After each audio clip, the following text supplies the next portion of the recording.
पदाधिकारीगण, SC/ST association के पदाधिकारीगण, वैसे तो जब मैंने संघ के पदाधिकारीगण कह दिया तो SC/ST एसोसिएशन के अपने आप ही पदाधिकारीगण में उसमें आ गए।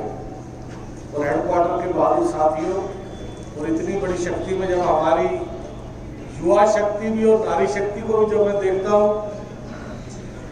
तो मुझको बड़ा गर्व का महसूस होता है। और साथियों, अभी कुछ ही दिन पहले मैंने यहाँ पर इस प्लेटफॉर्म से कहा था, उस वक्त हमारा आंदोलन चल रहा था तो मैंने ये कहा था कि आने वाली सर्दियां बहुत गर्म होंगी। उस वक्त आंदोलन चल रहा था, उसका अर्थ यही लगाया जा रहा था कि आने वाले समय पर सख्त आंदोलन आएगा। उस वक्त भाव भी ये था, लेकिन मैं ये ईश्वर से प्रार्थना कर रहा था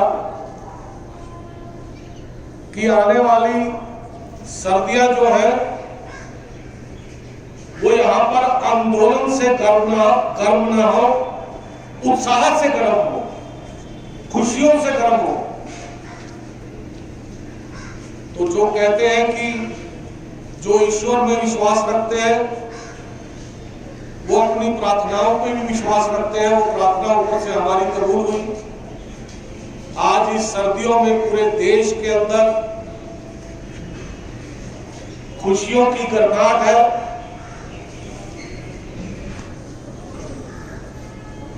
आज मेरा व्हाट्सएप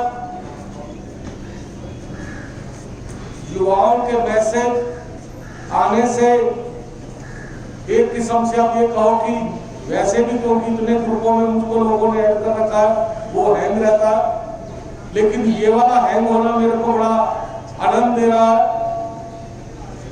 कि जिस तरह से लोगों के बधाई संदेश और खुशियों के संदेश यहां प्राप्त हो रहे हैं।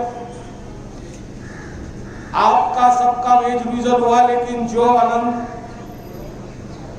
आपकी संस्था के महासचिव को प्राप्त हो रहा, वो मेरी खुशी एक असीम खुशी है। मैं इसके लिए सबसे पहला मेरा धन्यवाद है उस परमात्मा को, ईश्वर को, जिसने हमको ये वाला दिन दिखाया। दूसरा धन्यवाद मेरा देश के कोने कोने में जहां जहां भी हमारे बहादुर साथियों ने इस बीकेएम के संघ के प्रति असीम श्रद्धा। इस आंदोलन में आपने मेरे कम्युनिकेशन में पढ़ा होगा कि चीन के बॉर्डर के पास भी जो हमारे गोदाम लगते हैं वहां पर भी बीकेएम के संघ जिंदाबाद के नारे लगे, और जो पाकिस्तान के बॉर्डर के साथ भी छोटे गोदाम भी लगते हैं, बड़े गोदाम भी लगते हैं, वहां पर भी बीकेएम के संघ, भारतीय खाद्य निगम कर्मचारी संघ के नारे गूंजे। उन समस्त बहादुर कर्मचारियों को मेरा दूसरा धन्यवाद आप सब बहादुर साथियों को है। तीसरा धन्यवाद मेरा इस भारतीय खाद्य निगम के प्रबंधक वर्ग को है। Negotiating team of the management led by Shri Syed Abbasi ji. मैं देश के प्रत्येक कर्मचारी की तरफ से, उनके परिवार की तरफ से भारतीय खाद्य निगम की मैनेजमेंट को धन्यवाद देना चाहता हूं। सैयद अब्बासी जी का EDP personnel, EDF BS Mahapatra ji, CGM उखरा staff ji, GM Devesh Yadav ji, DGM Harish ji, GM IRS Deepak Sharma ji, manager वो जो साथ बैठे थे वैसे तो वो हमारे ही साथी थे, यूनियन के मेंबर रत्नेश जी, AGM संगीत वर्मा जी, और एक AG3 की जो मैनेजमेंट की नेगोशिएटिंग टीम के साथ बैठा था मिस्टर अक्षय कुमार। वेद विजन तो उसका भी हुआ, लेकिन हमारा संदीप कश्यप जवान साथी IRS का बहुत अच्छा काम करने वाला नौजवान है ये। इन सब का हृदय से धन्यवाद करते हैं और भारतीय खाद्य निगम कर्मचारी संघ का महासचिव होने के नाते नहीं, भारतीय खाद्य निगम कर्मचारी संघ का एक सदस्य होने के नाते गर्व से मैं अपना धन्यवाद भारतीय खाद्य निगम कर्मचारी संघ को देता हूं। और साथियों, इस वेज डिवीजन के अंदर पूरा प्रयास किया गया, पूरा ईमानदारी से प्रयास किया गया कि हर एक कर्मचारी के हित का ध्यान रखा जाए। आखिरले दम तक स्केल को बढ़ाया गया। AG2 का स्केल 30,150 वाले को 30,500 करवाया गया। AG1 के स्केल को आखिरले दम तक नहीं हमने छोड़ा, 23,200 को 34,000 करवाया गया। और अभी भी हमारी एक मांग, अभी उसके ऊपर मोहर नहीं लगी है, संभावना अच्छी है कि जो लोग जिस वक्त 1 अप्रैल 2010 का समझौता हुआ था, जिन लोगों ने ज्वाइन किया था, उनके अंदर जो डिस्क्रिपेंसी आई थी, उनके लिए भी 2 इंक्रीमेंट की हमने डिमांड करी और हमें उम्मीद है कि हम उस तक भी पहुंचेंगे। साथियों, जितनी मांगे इस प्लेटफॉर्म से रखी गई थी, आपकी समस्त मांगों के ऊपर हम लोगों को ईश्वर ने कामयाबी दी है। कैफेटेरिया फ्रेंच बेनिफिट के ऊपर लोग बात पूछा करते थे कि 32% मिलेगा कि नहीं मिलेगा। साथियों, आज मैं यहां से पूरे गर्व के साथ ऐलान कर रहा हूं कि आपका cafeteria 32% with aerial grant basic के आपके एरियर 2017 से, HRA के एरियर आपके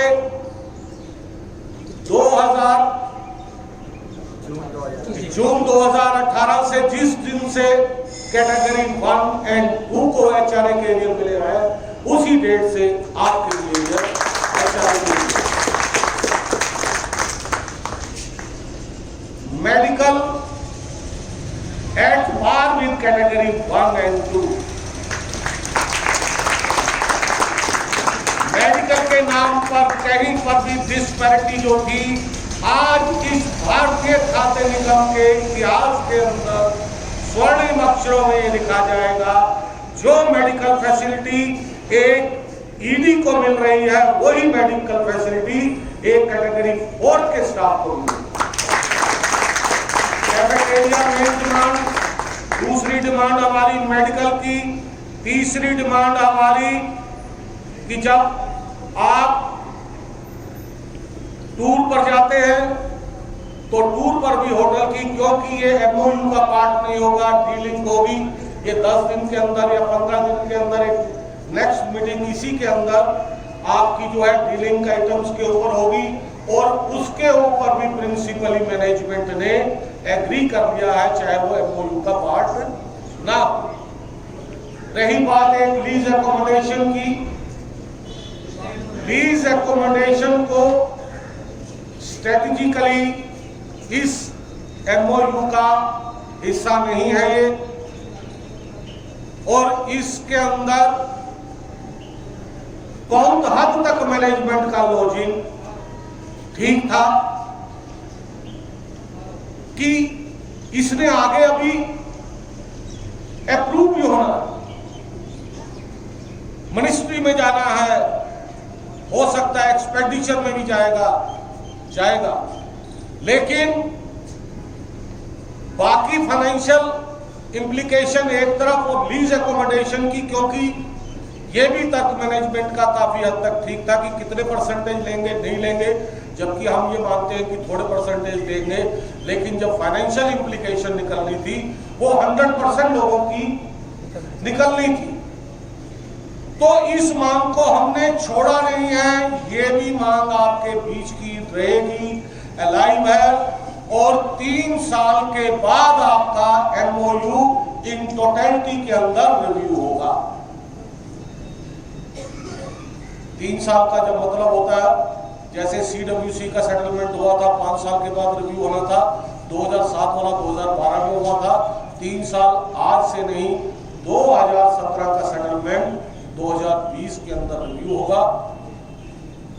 और ये लीज एकोमोडेशन जैसी चीज भी इस FCI के इतिहास के अंदर देखी जाएगी।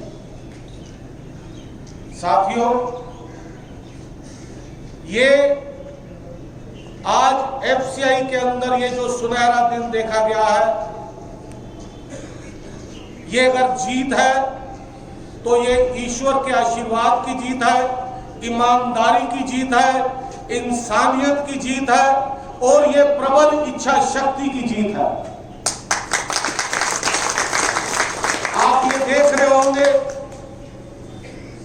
कि हर एक के आगे ई आ रहा है, ईश्वर, इंसानियत, ईमानदारी, इच्छा शक्ति और इंसाफ। 5 चीजें ई से चली हैं। आज कैटेगरी 3 और 4 को अच्छे वेज रिवीजन देकर मेहनत से निकल कर आएंगे। इस वेज रिवीजन में जितना संघर्ष हुआ है, पहला संघर्ष ही अफोर्डेबिलिटी क्लॉज, पूरी FCI के ऊपर संकट के बादल थे। शायद FCI को भी वो 5% और 10% की लाइन पर लगा देने का एक कुचक्र यहां पर चल रहा था, लेकिन आपकी यूनियन ने उस वक्त भी आंदोलन किया और उस आंदोलन को करने के बाद पहली जीत हम लेकर आए जब हमने इसको अफोर्डेबिलिटी क्लास को निकलवाया। और 29 जून को जिस दिन मेरा सुपर एनुएशन था, उस दिन 2 खुशखबरी के ऑर्डर जब निकले थे कि कैटेगरी 1 और 2 का वेज रिवीजन का ऑर्डर निकला था। 29 जून को JS दुग्गल को नेगोशिएशन का बातचीत का लेटर मिला था। 29 जून को JS दुग्गल को सुपर एनुएशन के ऑर्डर मिले थे और वो नेगोशिएशन का लेटर मिलने से हमारा संघर्ष, दूसरा संघर्ष चल पड़ा था। जुलाई में पहली मीटिंग होने के साथ हम हर एक मीटिंग के अंदर बढ़ोतरी की तरफ बढ़ते जा रहे थे। जितना हम बढ़ रहे थे उतना ही हमारे ऊपर हमले हमारे ही लोग करते जा रहे थे। इस वेज नेगोशिएशन के अंदर जो सबसे बड़ी जो दिक्कत का सामना आपकी लीडरशिप को रात दिन करना पड़ रहा था, वो था सोशल मीडिया। सिर्फ वो 5% लोग थे, 5% लोगों ने सोशल मीडिया और उसके अंदर ऐसा उफान मचा कर रखा हुआ था कि मेजॉरिटी के लोगों को भी पॉइजन करते जा रहे थे कि डिले हो रहा है। अभी तक ये यूनियन बहुत अनाड़ी यूनियन है, अभी तक बेसिक नहीं फिक्स करा पा रही। साथियों, बेसिक को फिक्स कराने का, इतना नेगोशिएशन के अंदर लेकर जाने का, आप देखिए बेसिक के ऊपर ही आपका DA, बेसिक के ऊपर ही आपका HRA, बेसिक के ऊपर ही आपका CPF, बेसिक के ऊपर ही आपका जो 10% पेंशन का, बेसिक के ऊपर आपका कैफेटेरिया 32%। मैनेजमेंट ने हमें बीच में एक दफा ऑफर दी कि आइए आप कैटेगरी 3 में हम आपको कंसेशन देंगे। अगर ये यूनियन की लीडरशिप अनाड़ी होती कि भी अभी कैटेगरी 4 के लोग तो बहुत थोड़े से लोग आ रहे, उनका हौसला मचाने वाला तो कोई नहीं। लेकिन साथियों, उस वक्त हमने अपने आप से यह सवाल किया था, जब मैनेजमेंट ने ऐसी ऑफर दी थी तो हमारे नेगोशिएटिंग के कई नौजवान लड़के आके कहने लगे कि दुग्गल साहब पहले आप आज AG3 का तो कम से कम फाइनल करा के चलते, आपने ये वाला मौका छोड़ दिया। मैंने कहा दोस्त,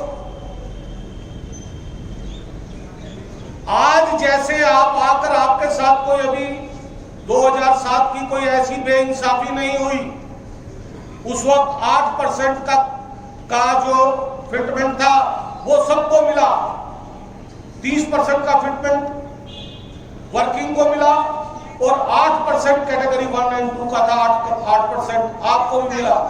अगर कल को जब ये 5000 अभी रिक्रूटमेंट हो रही है, 15000 कैटेगरी 4 के लोगों की सेंक्शन है, चाहे अभी 10,000 आउटसोर्सिंग है, कल को फिर आपके अंदर कोई मजबूत नेता पैदा होगा तो 15 का 15,000 डायरेक्ट रिक्रूटमेंट करके लेकर आएगा। तो मैंने कहा उस दिन जब ये 15,000 लड़के मिलेंगे, हो सकता है उस वक्त दुग्गल साहब नहीं होंगे, मगर उस वक्त जो भी बीकेएम के संघ का लीडर पैदा होगा उसको ये लोग सवाल करेंगे कि दुग्गल साहब, बीकेएम के संघ से कहेंगे कि ये अगर उस दिन कि दुग्गल साहब ये अगर बेइंसाफी करनी थी तो आपने कैटेगरी 4 के साथ ही करी, ये यूनियन नहीं मानी, इसने कंप्रोमाइज नहीं किया। हमने कहा सबसे पहला अगर पे स्केल होगा तो स्केल नंबर 1 होगा और वो कैटेगरी 4 के आदमी का होगा। आज हमने 23,000